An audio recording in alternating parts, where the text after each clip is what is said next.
Man, shout out to my auntie Katie, though. She came up with Jabrae. Um, the crazy story about it is she wanted to actually name me Dexter, bro. I was like, when my mom told me that, I was like, what? She was like, yeah, your auntie Katie wanted to name you Dexter. And she was like throwing out names. And my mom's was like, uh, I don't know. And when she said Courtlin, she was like, okay. And then she was trying to say, I don't know. She was like, Courtlin, Keywan, Edwards. My mom was like, nah. And then my mom was like, how about Jabrae? And then she was like, yeah, Courtlin Jabrae. She was like, I like it. It was just like she was like, it was a crazy name toss in the room. She was like, she was holding me. It was like, Keywan, James. She said she was holding me like, you're not naming my baby these names. But So yeah, Jabrae's actually your middle name. yeah, Jabrae's my middle name. It's Courtland. Legit. It's Courtland. It's literally Courtland Jabrae Edwards. That's the Awesome. full name. So that's not even a stage name. That's just a real name, man. That's bro, I never it's- knew that. I yeah, never bro, asked the it's- question, so I'm bro, glad I did. Bro, it's on. It is on here. It is, Like it's on the license. Oh, it's on the license, gang. Don't- Courtland Jabrae. It's blurred out on the camera, but let's leave it that way so you don't get your identity catfished. I'm not trying to give away too much right now, get you in trouble. We're gonna publish the podcast, and a month later you'll be like, man, can you take that down? I got things hitting my credit score that's not that's not right now. Man, and I'm just clowning y'all. have people and it seems like, I mean, it's stuck. Do people like catch on with the name? I mean, obviously you've been able to make a catchphrase out of it, just Jabrae by the way, like, Jabrae you know, by the it way. just all flows together. Yo, and it just kind of happened like that. Like I never tried to force anything with the names and the nicknames. Like I did when I was younger. Like everybody used to call me, CG What It Do, and I couldn't tell you even where that came from. Actually, it came from my little brother Julio Rizzo. He used to say, "What it do? What it do?" He used to call me What It Do, and in basketball, everybody called me CG. So the two names kind of just came together. But from there, I was like, "Yo, I just need to leave that there in the past and let that be the young name." I said I have to. It won't like cross over with what I'm doing today. Yeah. So I was like, yo, I'm gonna just use my regular name, because I would always get people saying, yo, your name's Courtland. That's pretty cool. And I didn't think it was cool. I was like, what? I guess it's just my name. And the more and more people that heard me say Jabrae, especially the girls, oh, your name's Jabrae. I'd be like, yeah, is that French? I'd be like, yeah. Yes, it is. It is. Now that you mentioned Now that. that you mentioned it, baby. Nah, but it just got to a point where I started doing more R&B music, and I studied a lot of the top R&B acts, and it's just Michael Jackson, Frank Ocean, Marvin Gaye. It's like I'm just gonna keep my name, Yeah. Courtland Jabrae. This is simple. I mean, dude, it's almost like you were born into it, man. I mean, sometimes you just get that name where you're supposed to be that kind of a star with it, man. It's like, and if you were like, Courtland, whatever, that it just wouldn't have had the same flow, and you'd be sitting out here going, I've got all this talent, but I just don't have the name. What's going on here? And I don't know, man. It's funny how those things just work out. That's what's up. Hey, shout out to my moms and my auntie for the name. And the name is Courtlin Jabrae for episode 60 of the WTF Carbondale podcast, where we talk to interesting people sir. about their interesting lives, and we tie it all back to this little old place we call home, Carbondale, Illinois. But man, while this is home, you're all over the place. But let's talk Carbondale first, and we'll get into the all over the place and exciting stuff that you're doing here in a bit. But you're like me. You're Carbondale born and raised, generations back, and all that. Like, and that means something, man. I appreciate you always carrying this place with you wherever you go. Yes, sir. Always, man. Carbondale is me. I wouldn't be who I am today if I wasn't in Carbondale. You know what I mean? Yeah. And it's such a special place to me because when I go other places, I love the fact that I say, yo, I'm from Carbondale. They go, what? I go, Carbondale, Illinois. Chicago? No. Carbondale, Illinois. They go, I don't think I know. And it's funny, but they actually do know. Yeah. I go, yeah, SIU. They go, SIUC, Salukis. They was like, oh, I thought that was in Chicago. Right. Nah, baby, that's in Carbondale. And they're like, you know, I went and partied there once, man. I've got that this is memory that I is don't the remember. main thing. They go, yo, we used to party there, man. I knew this professor guy and my homies. It was like I've actually ran into on a flight to Vegas. I sat next to a professor that he taught, I think he said it was like 1995 or something at SIU, and I was like, what? Like it's crazy to me. It's a lot of people that actually come through Carbondale. More people than you think come through Carbondale and have touched Carbondale, man. So Carbondale is it's a legendary little place, man. Like we lit, man. Yeah, and you really it. can touch on to everybody. It's so funny the podcast that I was just cutting with one of my comedian friends, Thomas. He was talking about doing comedy in the back room at Long Branch in like the early 2000s, and like, you know, making fun or like talking to Hannibal Buress, and like just now realizing after all these years, it's like, oh my God, did I really perform comedy what is almost 2 decades ago with Hannibal Buress in Carbondale? And the answer is, yeah, dude, you did. Yeah, man. Carbondale is crazy, man. I mean, even Drake coming here way back in the day. So was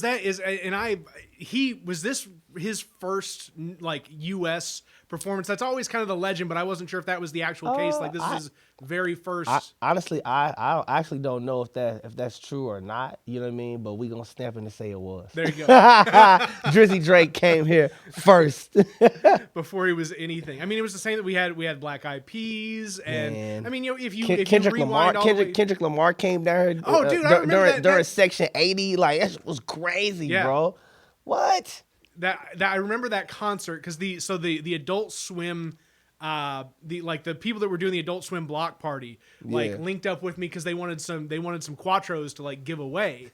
So they were like running around giving away pizza, and like Kendrick was like on stage and it starts raining, and like all the rides and like the t-shirt stuff and whatever they were doing like starts shutting down, and he's just like, forget it, man, we're going hard. And he just starts going. He's like, and then, you know, early on in Kendrick's, you know, earlier, right? I don't know how early on in his career, but the reality was, like, he came out on stage. He was like, listen, man, I know it's raining. I know this is a small town. There's not, you know, tens of thousands of people here, but he's like, you guys are giving me the energy like I've never had before at a show. Yep.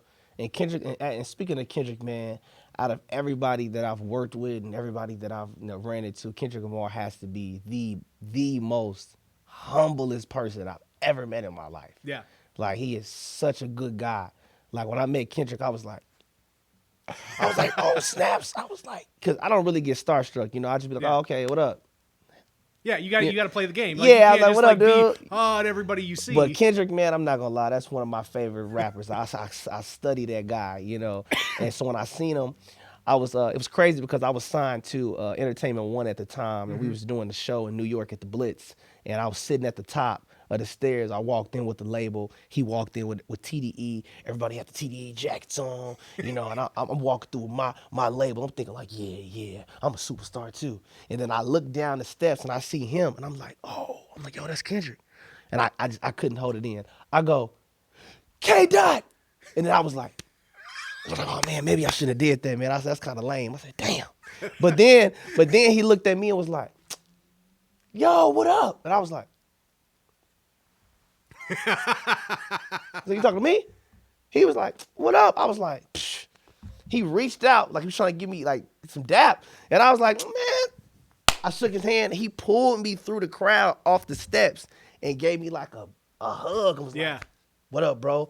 And I was like, all right, bro, I know we got very little time, but I got to tell you, bro, I appreciate everything you've done for us, the community. I love your lyrics. I study your beats. I said, man, you're the greatest.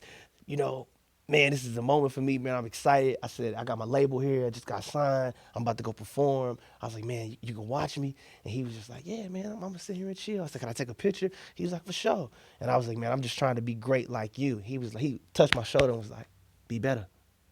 And I was like, what? What? I said, I'm gonna work on it. I'm pushing towards it, man. I'm trying to be great like you, if not better, man. I'm trying to like be one of the greatest, you know. It was just cool to just see him be so humble, man, and just show that type of love. So it just made me respect him even more as an artist. So when I listen to his music and he says these genuine things about his city and how he feels about what's going on in the world, I know it's actually coming from a genuine place because he was genuine with me in person. Like I've had celebrities, I ain't gonna say their names, Yeah, but there you go. There you you know, go. it's like, no, man, I don't want to take no pictures. Who are you? And I'd be like, man, I looked up to you, man, or just treat me like crap. And I'm like, damn, bro, I thought you was cooler than that, man. So Kendrick, respect, bro.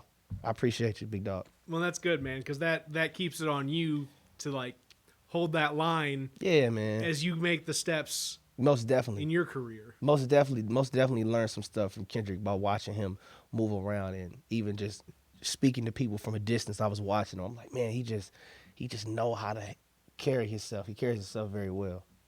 Man. I look up to that guy. That's cool. And you know, it's especially from somebody like yourself who's got a unique view on, you know, industry work, because not everybody starts out when they're like 13, 14 years old in this. And that was where you jumped off into the music industry, right? It was like, yep, it was I started doing music like at like 12 cuz I had basically I had told my dad because I was playing basketball and I thought that, hey, I'm gonna be this basketball star. Oh, you know what I mean? I was playing basketball with my boy Dre Payne. Shout out to Dre Payne. That's my boy. You know, like Chuck, Brandon Reno. You know what I'm saying? We all out there balling. You know, Tyree. Like we just balling. You know you what just I mean? named a bunch of dudes that are better than you at basketball. Oh yeah, they way better than me.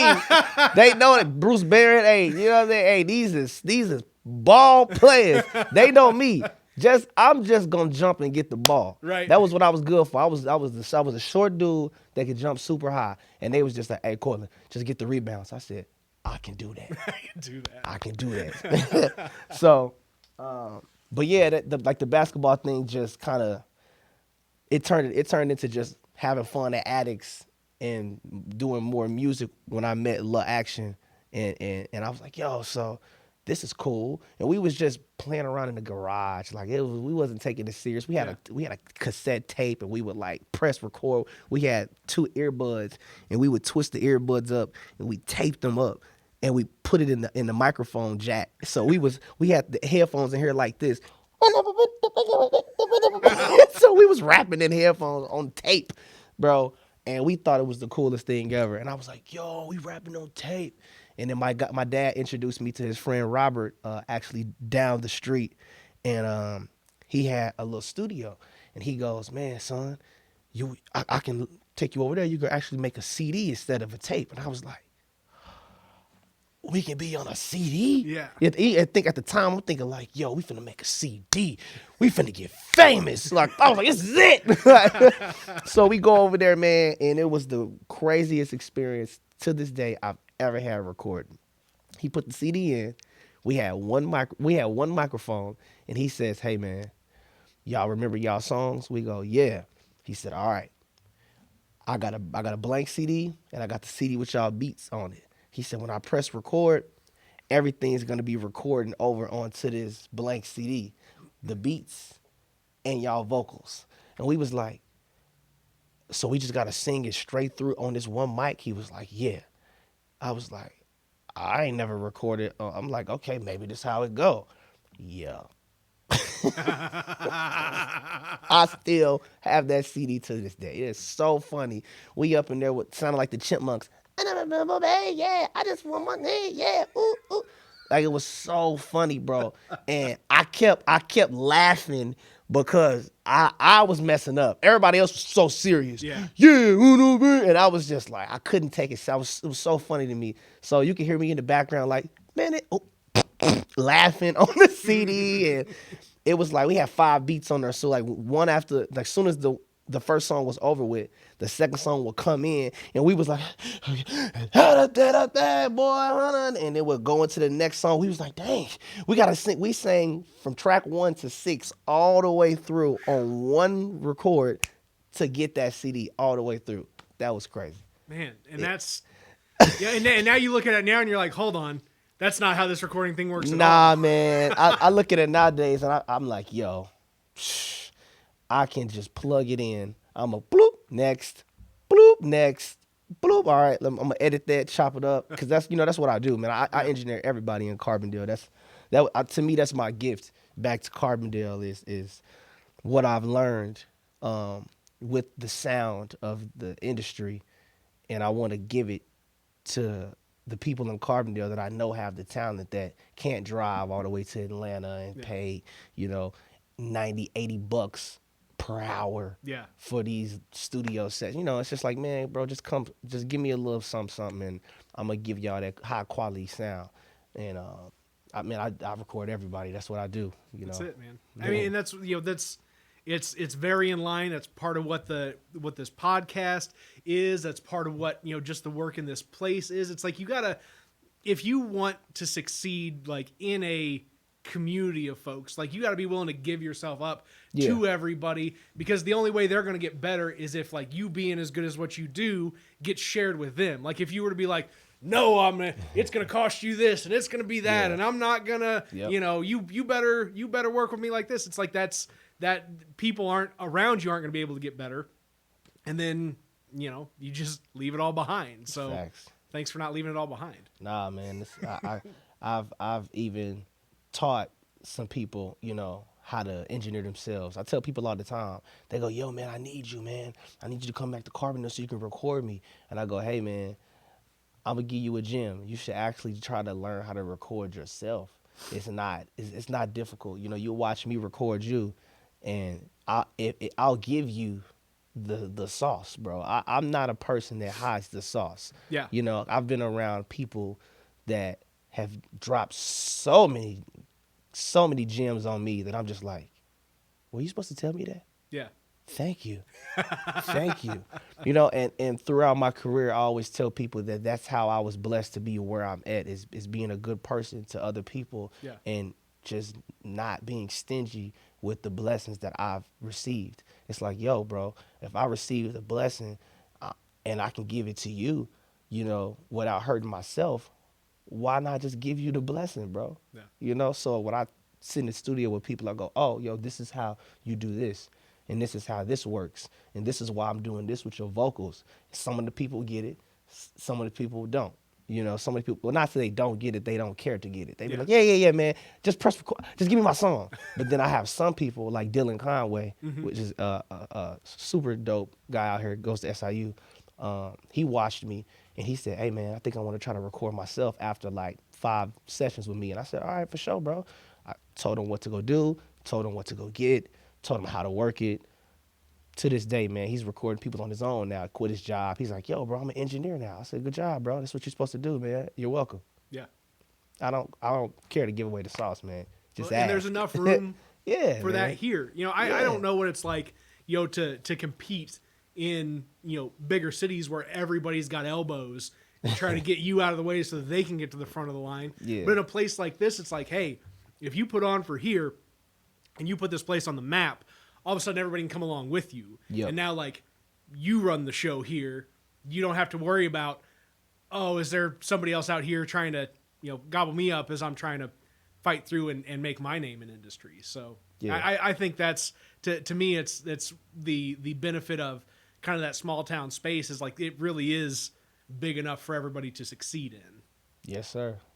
Key word. Do you get that from, you get kind of that willingness to share and support people from your family, like your parents, grandparents, and all that? Does that kind of come naturally? Most definitely my mom. Happy Mother's Day too. Happy Mother's Day. It'll be probably about 2 weeks before I release the podcast, but the podcast will say like filmed May 9th, so people know like Mother's Day. But yeah, my mom, she's a sweetheart, man, and my grandmothers, like they're the sweethearts. My aunts, I'm around a lot of beautiful goddesses, and they know how to treat people, and they've taught me how to treat people, how to speak to people. They taught me that the energy you give is the energy that you get back. Yeah. So it's like I always keep that in my mom drilled that in my head. As a kid, the energy you give is the energy you receive. And I'm like, okay. All right. But like growing up, it's like, it's really the truth, man. When the energy you give is the energy you receive, man. So I just try to make sure, like, sometimes it can be overwhelming because I try to over give my energy, Mm-hmm. you know, and it's not that I'm trying to over receive. It's just that it's like, man, I just want to, I want to do good to everybody. Like, yo, like I sit on the phone with some of my friends from high school while I'm in the studio for 30 minutes knowing I should be paying attention to the songwriting session that we're in with these big artists. But I just, you know, just because they can be like, man, I was on FaceTime with him, talking to him, man. He was in the studio. He gave me some of his time, man. Like, I try to do as much as I can for everybody, man. And most people don't forget that, man. I Yeah. mean, in 50 years, when we're all old and gray and like Yeah. we're having conversations like our grandparents had, you know, what they talk about now or then is what we're talking about in 50 years from now. Like, and there's going to be a paper trail. It's going to be like, oh, man, remember this beat that Courtlin made for me back in the day? Or, right on. you know, here's something that I made because Courtlin inspired me to go to what's that up. next level. And Man, I can't wait to hear those type of stories, man. You know, that's gonna be really cool, bro. just a rocking chair and a glass of lemonade. Oh, country time. Yes, Anyway. sir. Oh, 3 big man. ice cubes in it. The when you I mean, because when you blew up in the late 2000s, there wasn't really like a knowing thing of like what going viral was then. Yeah, like going viral in 2007 and 8 was rare. Like you gotta think people, and it's crazy to even say this out loud. People weren't even hip to YouTube. Yeah, like YouTube was only a couple years old then. YouTube was like you would say YouTube. People would go, "What is that?" It's crazy not to think that now, but Right. it's like we would tell people, "Yo, we got a video on YouTube. Check it out." They'd be like, "What? What is? How do I even do that?" And so it was crazy. The beginning of the time doing those songs and videos on YouTube and watching the numbers grow. You know, we never even the first time we hit 1,000 views on MySpace and YouTube, we was like, this is it. We hit 1,000 plays on MySpace. We're famous. We're famous. Like, you know, like and what's the crazy thing about it was we was dropping songs and it was a thing called soundclick.com back in the day, and Soulja Boy was like the main guy on SoundClick, you know, back in the day. He was like, he had a manager. He had all these things that all these other upcoming artists was like, yo, how he got a manager? Like, how's he making music videos? Like, how is he doing this stuff? Yeah. You know, like we didn't understand it, but we was just like, yo, whatever. We just gonna keep dropping our music on SoundClick.com, and our music actually started to get in the top 10s. Like Soulja Boy would be like number 2, we'd be number 5, and then he'd be number 1, and then we'd be number 2, then we'd be number 1, and then he'd be number 2. It was just like we was just going back and forth with Soulja Boy. We was like, yo, we don't know who the Soulja Boy guy is, but yo, we gotta keep dropping records, man. You know. So one day it was actually, and I'm gonna say it on wax. It was 2006. We dropped Crank That Batman in 2006. Nobody had dropped the Crank That song ever. Wait, so you guys were before Ever. you guys were before Crank That Superman. I put it on wax, bro. It's on record. Damn. Yeah. We dropped it first. I thought it was whack.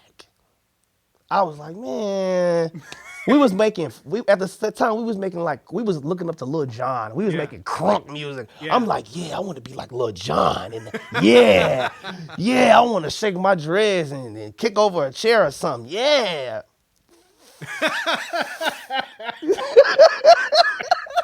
Oh man, what makes me laugh most of all now is like, because now like Courtlin now is like smooth. I'm a smooth R&B guy. Like, it's not. God damn. Hey, but it's like I can't run away from that inner side of me. Like I love like Travis Scott's music and mosh pitting. Like if I could, that would be me. Like you see my tattoos. Like that's really the inside of me. But it's like I'm just real. I'm just laid back. But yeah, man. When we had dropped the record first, I was like, yo, man, take that off, man. I was like, we can make something better. So we took it off. We took it off of SoundClick. Oh, you mean you missed? You We missed. took it off of SoundClick, bro. Fuck. And I kid you not, out of nowhere, yo, boom, boom, boom. I said, yo, whoa. I said, we got to put Crank That Batman back out right now. Yeah. And literally, man, we put Crank That Batman back out, and the rest is history, bro. So it's one of the things where it's like, you can't even be mad at Soulja, man. It's just like, hey, man, it's like today.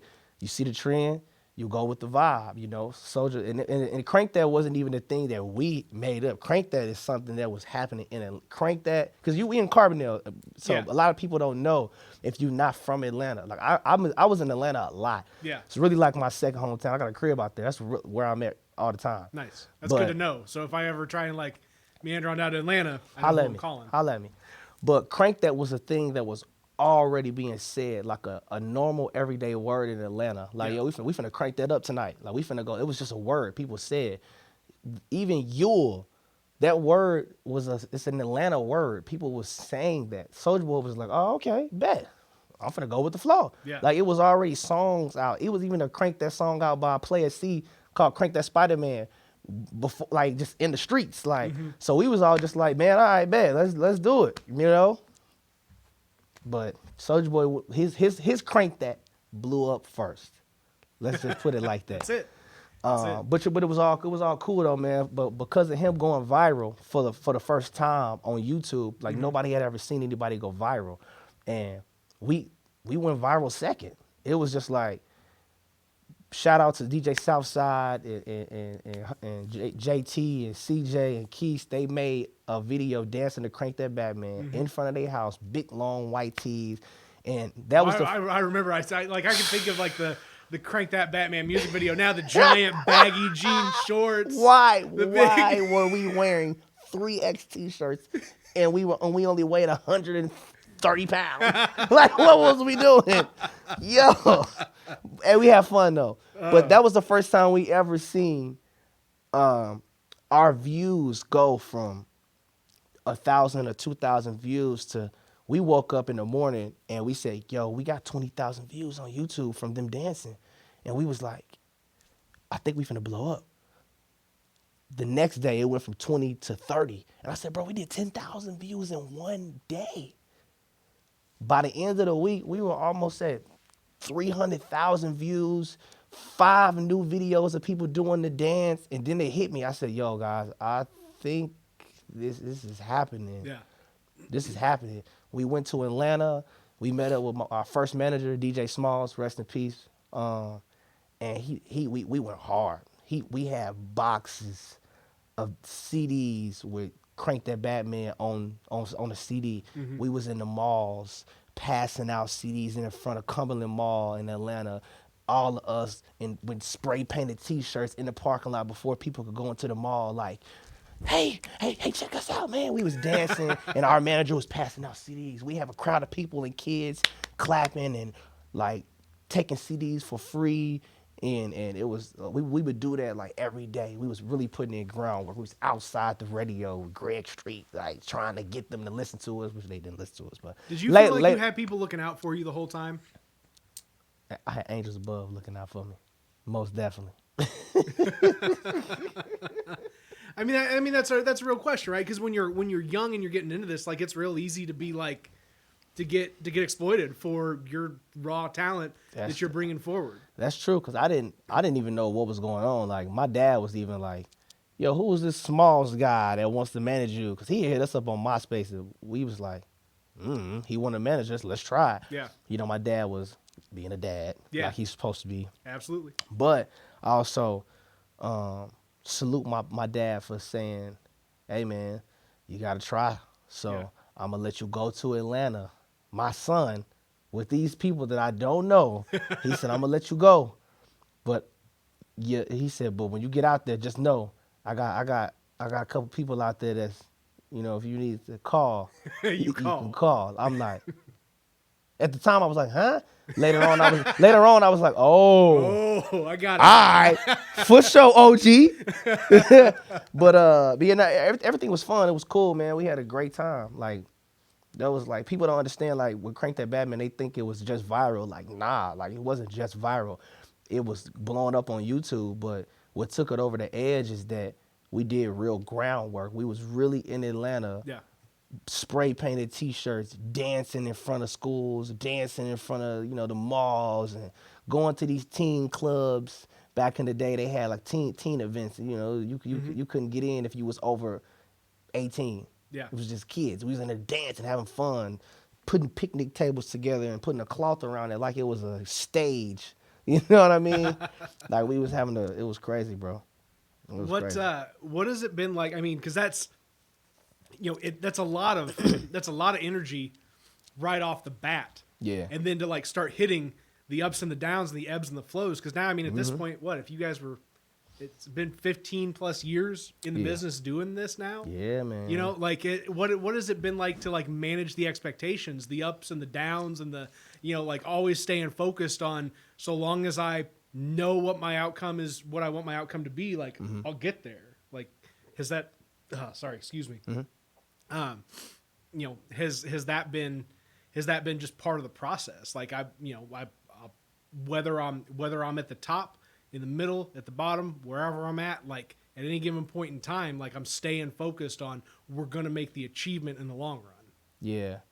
Staying focused is always a key thing, because when you're in the industry, like I've been in the industry, and you feel like, man, I've made it to a place where not many people can go. And then even when we got there, it still felt like this.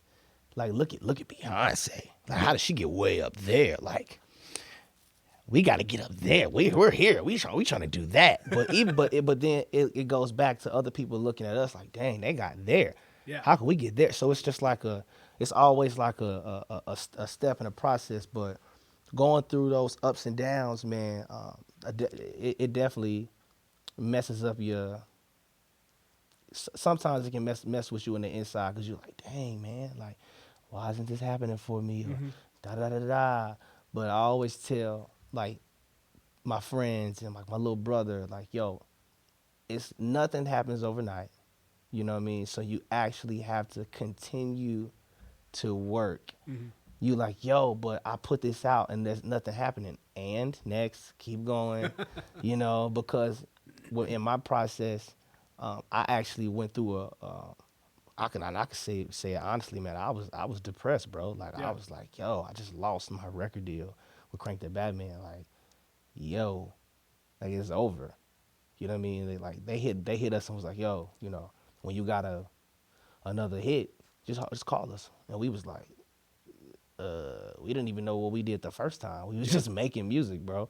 So, and it was, for them, it was just business, but it was just like reality hit. Like, you can have it all and have it all literally taken away from you if you don't know what's going on. And we didn't know what was going on. Like, we didn't have people around us that ever did this before. All this was new. So I went through a stage where I kind of gave up a little bit, bro. Like, I was just like, yeah, I was working at Compact, bro. Like, I was like, yeah, I don't know. But in the midst of that, I was still making music by myself in my room, getting better, learning. But I never put any of this stuff out, though. I was just working my job. So to me, in my head, I was like, yeah, whatever.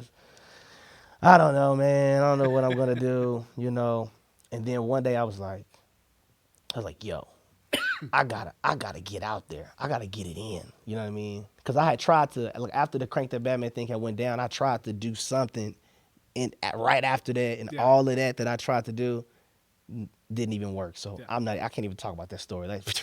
But the golden truth is, during the Compact time, that was when I said, yo, I started to get myself right mentally, and I was like, yo, I gotta get back in the game. Like, I made it before, so I can do it again. Yeah. That was the motto. And that's still my motto to this day. If I did it once, I can do it again. That's correct me if I'm wrong, you've picked up Grammy noms on the back end being a songwriter, right? 4 or 2? Just one. All right, just one. All right, cool. But and it wasn't I was like, man, you showed me a lot of fingers, and I don't know. Oh how to no, that count was them. just me saying, hey. But and with that was we didn't get it, but we got inside of the Grammy poll, like to be like nominated. So even if we didn't get it, it doesn't matter to me. To me personally, I won. Yeah. I won because it was like, who can say, yo, I got into the Grammy list of people to be chosen to win a Grammy. I won to myself. Yeah. You know what I mean? So like that was cool. I mean, you can't underscore. I mean, you can't downplay any of this stuff, man. Because like you said, it's the growth. Yeah. Right. It gets you. Everything is part of that story, and like that. You know, that's the other thing. Some of these people that do blow up overnight, like the select few, that it's like they go from 0 to 100 miles an hour. It's like there's not all of that backstory. There's not that like.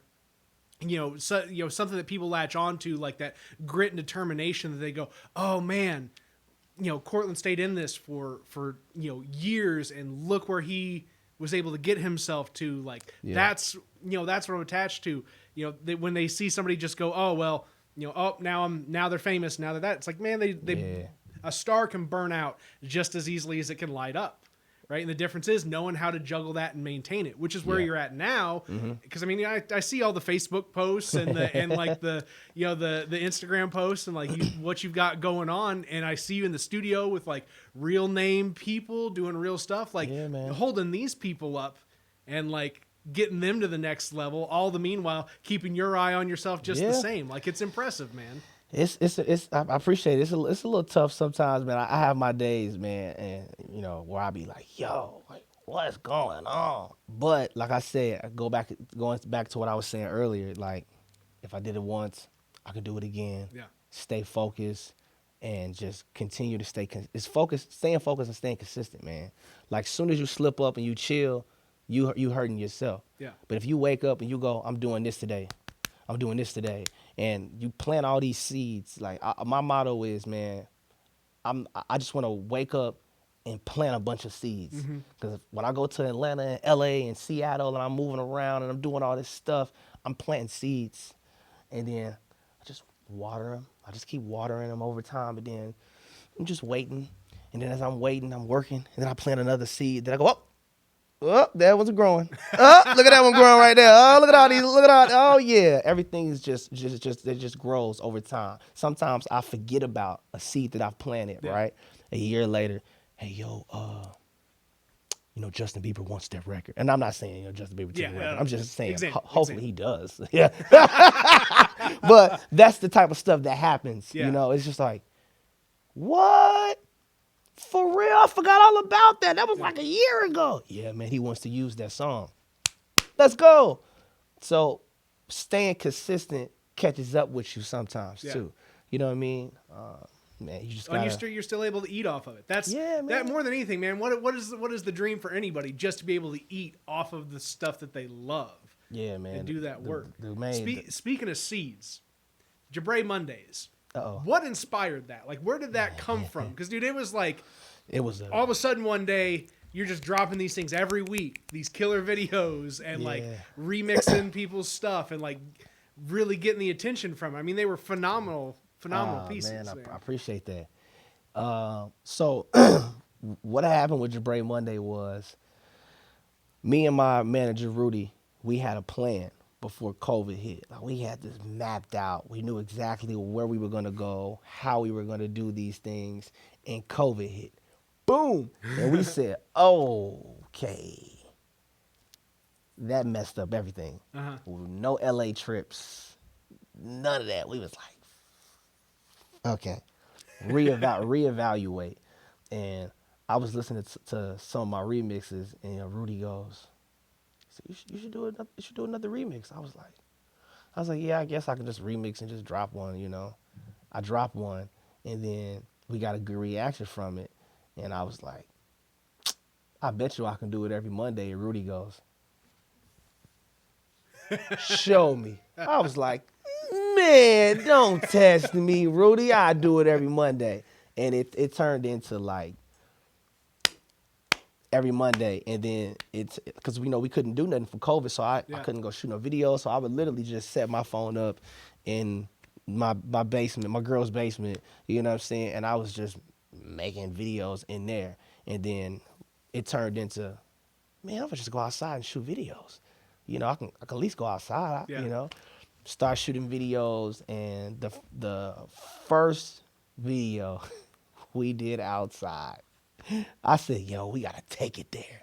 If we're gonna do this one, everybody's in COVID, we gotta give them a show. It was the dopest video, and actually the one that got the most attention Yeah. was the Ja Rule remix. And man, did it get some attention. Oh my God. You know, cause I do know. I was I was there for the whole calling damn you. I'm like, thing. yo, I know Nick, every yo, what's bit of going on, bro? So, do you want to tell it, or I'm telling it? Here's you tell it, you elaborate, and then I'll reel it back down to earth a little bit. How's that sound? Let's go. So the Ja Rule remix, man. What I had did was I took all the Ja Rule's hottest songs that I thought personally, and I put them all in one big song back to back, and I freestyled and flowed through every single one until the end. And I said, yo, we gotta shoot this video on Carbondale. We gotta make it big. I want every time the song switch, boom, I want a different scene in Carbondale. Boom. And then I was like, at the last song, I had bought this drone, and I said, man, I want to fly the drone over the whole east side where I'm from. I want people to see, like, this is where I'm from. Like, this is me, baby. So I said, the only place that I can think of is the Irma Hayes. I said, in my head, I was like, yo, where can we even do this? At first, I was like, maybe we can go to the parking lot at the hospital and just kind of fly the drone over there and kind of, chill. And I was like, nah, that's not happening. You're going to get up there for 2 seconds. They're going to go, hey. We got somebody on top of the hospital. Get him out of here. So we was like, nah, that's a no. And I was like, oh, yo. I said, the Irma C. Hayes is closed. I said, nobody's even over there. I said, we can just do what we used to do as kids, bro. Climb on the top. Sit on the edge, because we used to climb on top of the Irma C. Hayes and literally just like watch the fireworks from the SIU on 4th of July. And we would just chill and watch as kids. I did it so many times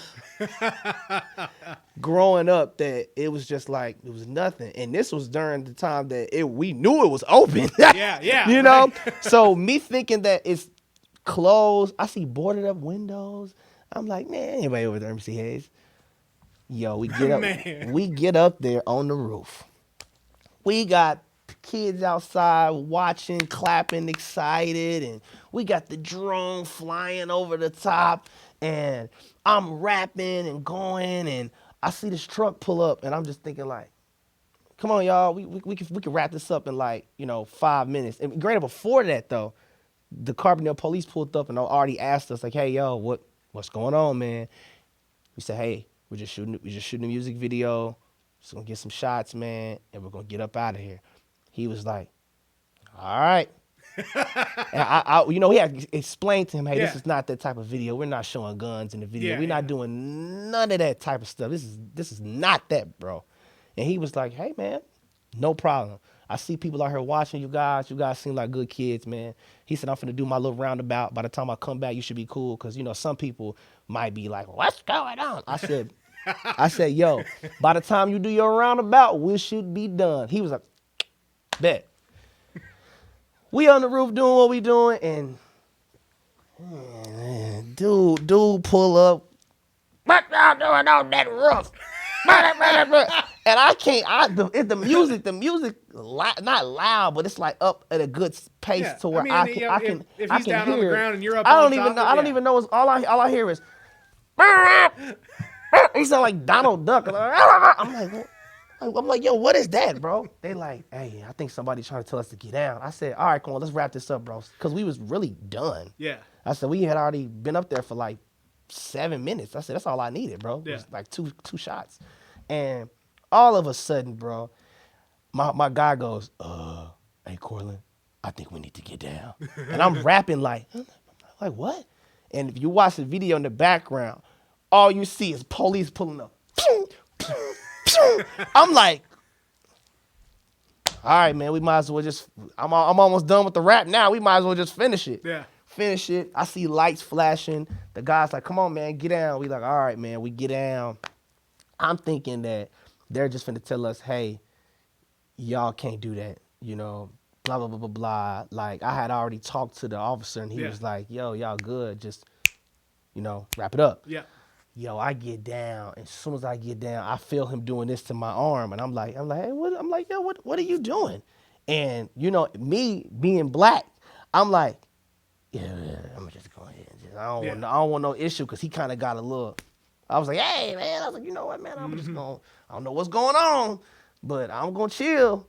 And he was like, yeah, you know, y'all under arrest for, I said, under arrest? I said, whoa. I'm like, what? Sir, why are we under arrest? Oh, you put on the white voice. Like, excuse me. Excuse me, sir. Why are we under arrest? He was like, y'all was trespassing. I said, where is the trespass sign? Yeah. Because there wasn't no trespass sign. He was like, come on, man, let's just, he said, but he was actually cool, though. He was like, hey, man, let's just go over here and talk it out, bro. It'll be fine. I was like, I would just follow, you know, directions, man. And when I seen who it was that was upset, I'm looking at this guy like, dude, bro, you know me. You know me, me. man. Like from high school, you know, like you know me. I didn't even get in trouble in high school, bro. Like that was not even my thing, bro. I'm like, so why are you even giving me all this energy? So I was like, at that point, that's when I got mad. And my dad pulled up. You know, you can't really calm him down. I wasn't finna tell him to calm down. I'm like, no. It made for a good segment of the video too. Man, he wasn't messing around. He wasn't messing around, man. And that's when at that point I was like, man, you know what? I was like, yeah. I said, yeah. I'm in handcuffs, and I'm like, yeah, this video better go viral too. It better go viral too. Yeah. Woo. Next thing you know, we went through all of that, chopped the video up. I edited all of that stuff in there. Ja Rule took the video, posted the video on his page. My Instagram went.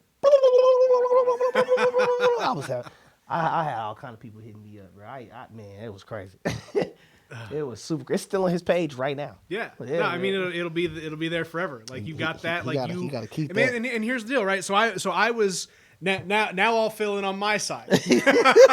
You put that in. Now I'll give my side on this. So I'm on the Irma C. Hayes Center board at the time, and you know we were essentially closed, right? So like when you came at me with like, hey man, like it looked closed, it felt closed, I was like, yeah, because like I had been there, like understanding and trying to work too. Well, what do we got to do to get this place open, get things like that are worthwhile and meaningful for the kids going again? And that's neither here nor there. That Saturday night, I get a text message from the person who called the cops to our board saying that there were I don't even remember how it was phrased. It was hooligans. And I'm not going to pull the text message up because I don't need to get that specific now, but I still have it. That was like, you know, we had these, you know, these people throwing a party on the roof of the Irma Hayes Center.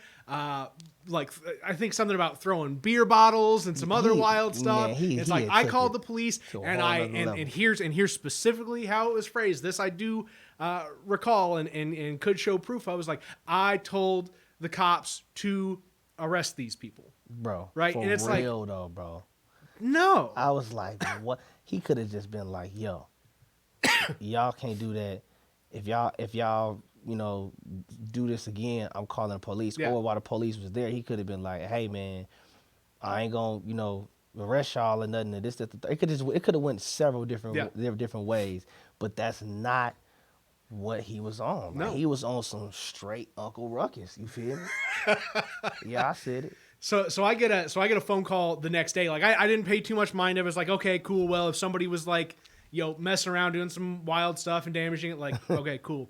And then I get a phone call the next day from one of your friends' moms who was like, you're on the board. Do you know what's going on here? Like, tell me, you know, can you help handle this? Blah, blah, blah. And I'm like, oh my God. Like all of a sudden it starts coming all together. It's like Courtlin was just up there shooting a music video, and this is the kind of like mess that we're trying to make around it. Not cool. Yeah, man. And so you know me. Yeah. Anyway, that led to a whole string of events on my end with the Irma Hayes Center, but neither here nor there. On your guys' end, I mean, it took what till like that happened in May or April. It was going on for a while, and then you guys didn't have your court date till like October, bruh.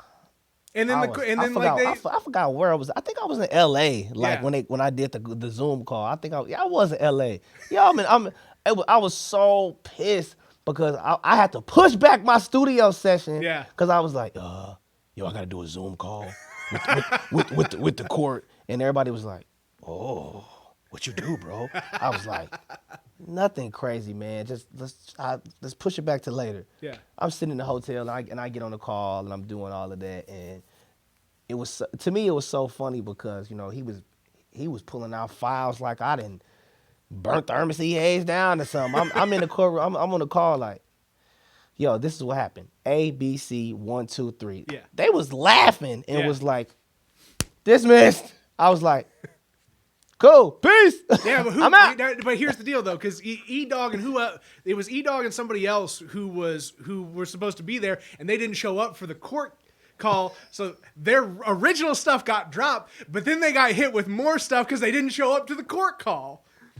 How are you going to do that? How are you going to not show up to the court call where they're going to drop all your stuff and then get hit with another fine? I don't even know how that went down. I was confused. I'm like, all right, I guess it's dropped. We good. It's dropped. That's it. It's dropped. Yeah. They ain't got to worry about nothing. It's dropped. It's over with now. So that was it. We just really moved forward from it. Like, yeah. Everybody worry about that. It's just, man, it's one of those things. Again, I talked about, we'll be in our 70s, 80s, whatever, years and years from now, talking about, you remember that time? It's just one of those good stories, man. It's on video, man. I had fun. That's it. It was lit. You can see it's on video. We was turned up. I still think that one of the things that building needs is a full multimedia center where kids can show up, learn how to run a camera, learn how to run audio, learn how to edit, and do all of these critical, crucial media activities that underpin our modern society. Facts. And I just step by step, man. I don't care if it takes 10 years or 20 years to make it happen. I'm going to keep my eye on it and see where we can get it. As long as you over there. Well, they kicked me off the board in October, but that's a whole different story that we don't have to get into if you kicked right now, right here. But if you kicked off the board, I'm kicked off the board. Well, in all fairness, I did do some. I did kick our. Long story short. Right, you don't even gotta.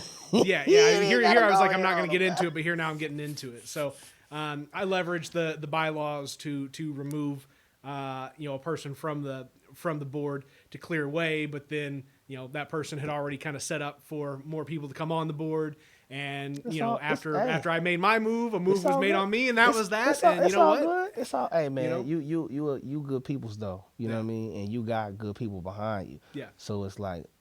I'm definitely in your corner, so you already know where I'm headed and what I'm doing, man. So, hey, we can make a Nathan Center. So as we're no, we don't need it. No. God. You got me messed up, Courtlin. Oh my gosh! I'm done, man. Keep going. That was legitimately one of my concerns, though, like with the organization, was like, okay, I understood that transition activity needed to happen at the organization, but like I didn't just want to be like, oh, I'm the white guy now over the Irma Hayes Center, like trying to take power, this, that, the other. Like that wasn't right, man. Nah, like it's just not that, right? It's meant for young kids in the Northeast side to like have an opportunity to like get together and like Yep. use resources from the community to like put themselves in a good position to do whatever they want to do, man. Yeah, because it definitely helped us growing up. Like, I was in the Urban C. Hayes all the time. Like, even if I wasn't in there like studying or excuse me, doing anything like that, man, I would go up in there and just, because a couple of my friends would be up in there studying or doing stuff. So sometimes I would just go up in there and just chill. And some of the teachers would be like, or the people that was in there was like, hey, yo, if you want to come in here and just like work, it's fine. I'm like, all right. Yeah, so it was a good place, man. Like for a lot of work with kids, man. Yeah. Like we had fun. Even some of the events was fun. that was where I did my first performance ever. It was at the Urban C. Hayes. It was like some kind of, I don't know what kind of event it was, but everybody was like, yo, Courtlin can rap and actually can rap. You should let them perform. And I was like, I ain't never performed, but we did it in the Urban C. Hayes, man. The first time I ever touched the mic and performed in front of people was in the Urban C. Hayes. So that's why the Urban C. Hayes got it's a special spot in my heart. Yeah. That's why that was really why I wanted to get on that building and shoot the video and do all that stuff, because it was way deeper than just showing Carbondale. It was like, yo, that was why I performed first too. So when all that stuff went down, to me in my head, I was like, of course it would go down like that. And I get it. but personally, man, I actually want to do something. I'm gonna do something like that for Carbondale once I get where I'm going. Yeah. I want to be able to bring like those vibes to Carbondale again, like, and not just for the east side, but just for the whole Carbondale, like in general, like a center, like the Boys and Girls Club or something, like for these kids to go to and like just really, really like figure out, like you were saying, like what is your talent? Yeah. Like what are you gonna be good at? And when you graduate from high school. And it's just like, okay, I'm in the real world now. What do I do? You're gonna have that talent. And go to college and get in debt. But it's like you can teach these kids now what they're good at. Like, I told my girl all the time, like, yo, I'm like, your niece is gonna be creative when she grows up. Yeah. And she was like, why do you say that? I'm like, yo, when I'm with the kid, she's just like all over the place, like with her toys and all the stuff that she puts together, and I'll be like, that's a good idea. That's a good idea. Like, she's going to be really creative. You know what I mean? I'm like, these kids need to be in a place where they can freely be creative. And like there is everything that's here in town now serves a very good purpose, right? Boys and Girls Club is a great example. Up until the pandemic, my kids would go to Boys and Girls Club. Mm-hmm. It was absolutely phenomenal, right? Yeah. Like, we don't have a bunch of money to pay for childcare. Like, we're both working parents, my wife and I, that like, have the same struggles as anybody else does trying to raise kids who doesn't have a boatload of money. And so like having the Boys and Girls Club there as a place that the kids can go and grow into themselves is like very important.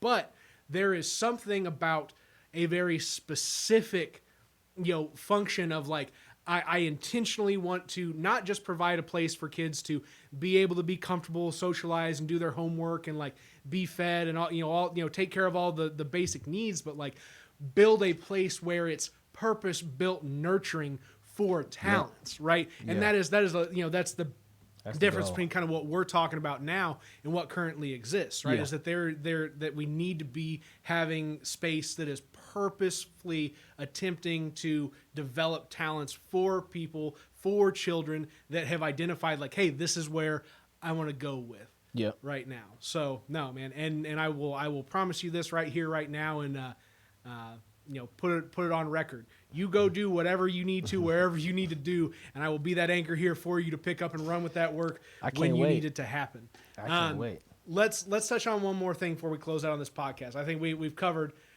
all, like, we haven't covered all the bases. We've covered a lot of the good bases on this, man. It's phenomenal, and this is good. Maybe on podcast like 300 when you're like next level and like I can talk to your agent and get flying you out, you know what I'm saying, somewhere random in LA in like the hills, and we got it all decked out. I'll take that, man. Hey, look, I'll take that. I'm gonna be like, yo, I'm only doing the interview if Nate do it. You know what I mean? And like, we got this white grand piano in the background. I'm just sipping like, yo, yeah, you know, we just did like 4 million records sold. You know, 40 million. No big deal. Hey, I can dream, man. It's on the way. It really is, though. It really. I mean, Courtlin, you're what now? I'm 29. Yes, sir. Yeah. Hey, young and well. That's it, dude. There's just you know, and I you know, I. It's not until talking to folks that have been through some more stuff that they're like, man, in your 20s, you're still a child. In your 30s, you're still a child. Like, man, it's I get it now. Yeah. To me, honestly, your 30s is literally better than your 20s. Yeah.